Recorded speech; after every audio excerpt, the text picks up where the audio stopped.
Planter फेशियाचं stretching.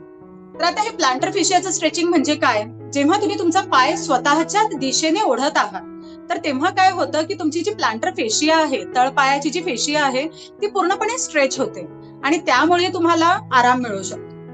त्याचबरोबर पायाची पंजाची flexion extension, पुढे वाकवणे, मागे वाकवणे, त्याचबरोबर पायाचा पंजा हा गोल फिरवणे, मग अँटी क्लॉकवाईज गोल फिरवणे, त्यामुळे देखील तुम्हाला पायाच्या दुखण्यामध्ये आराम मिळू शकतो.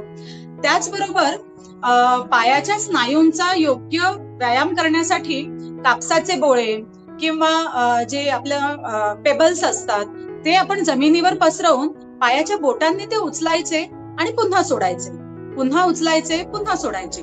यामुळे काय होतं की पायाच्या बोटांचाही व्यायाम होतो, त्याचबरोबर टाचेपासून तळपायापर्यंत पूर्ण जे काही मसल्स आहेत किंवा पूर्ण जे काही फेशिया आहेत तळपायामध्ये आपल्या असतात, तर त्याचा सुद्धा योग्य व्यायाम हा होत असतो.